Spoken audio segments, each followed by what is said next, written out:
We're joined now by UAB Offensive Coordinator, Broyles Award semifinalist Alex Mortensen. If you missed a previous video, he broke down Jalen Milroe and Alabama's offense. We're going to look at Michigan's defense now. And this is a defense coach that just about any statistic highly ranked in the nation this year. Yeah, I have not, again, been consumed with their own season, so I haven't had a chance to really watch them much at all. And then just, took a quick look at them today. But the first thing, just doing a little bit of homework on them. They're top 5, I think, in total defense, pass defense, and rush defense. So statistically, they've had a great year. And so just, again, not even really having a chance to watch them a lot. But I think the thing that stood out to me is, they're at their best. It seems like when they can control the line of scrimmage. But like most defenses, obviously, but I think that when they control the line of scrimmage and then can prevent big plays, it kind of seems to be a little bit of their formula.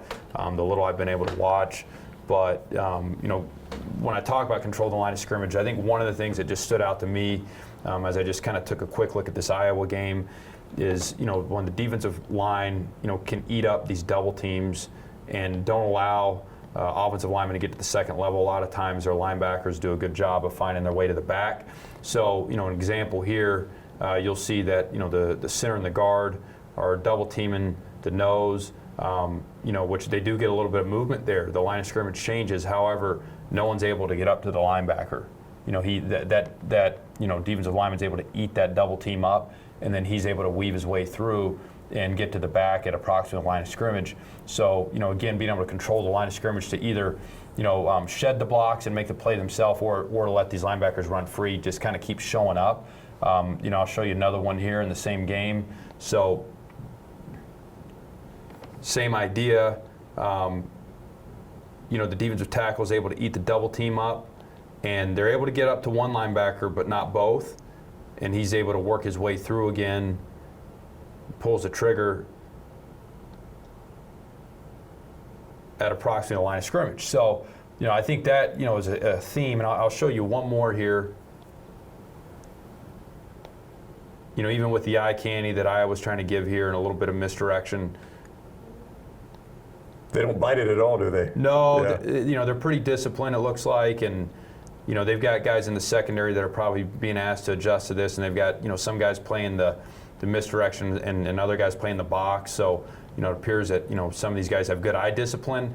And then once he realizes, where the run's directed, he's pulling the trigger before they can get off on this double team again. And, you're, making a play at the line of scrimmage. So, but again, you gotta, it's not just the linebacker, it's also, the guys up front, holding those double teams.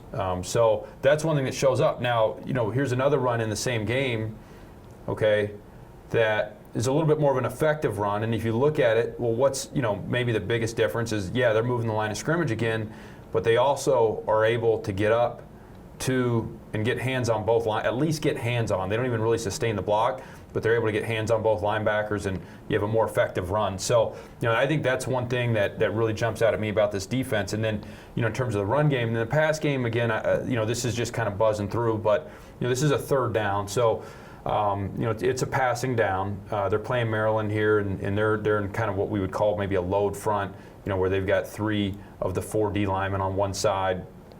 But they're able to get home and affect the quarterback. So again, starting with line of scrimmage play, when they can affect the quarterback, and then like we talked about, stay on top of things. You see the coverage is staying on top of all the receivers, avoiding the explosive plays.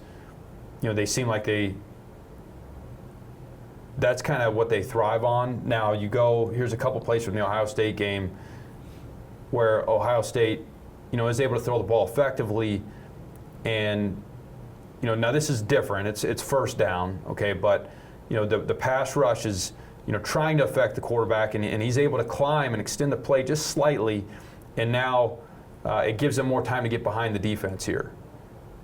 And so to me, that's what could get interesting for Michigan is if they can't get home, if they can't get to the quarterback. You've got receivers that can threaten down the field, or a quarterback that's got the discipline, if they do play everything soft and top down, to take the underneath throws. So I think, again, just without being a total expert on these guys, it just feels like, everything starts for them at the line of scrimmage, and either, like we talked about, controlling the line of scrimmage in the run game, or, you talk about affecting the quarterback. Sometimes you don't always make the sack, but you affect them. And then, here Ohio State, again in the passing game, Michigan's going to pressure, and they're doing it in what we would call one high or post safety coverage. So it allows for some one-on-one matchups, and so the quarterback does a good job playing with good timing and getting the ball up quick before anyone can get home or anyone can affect them.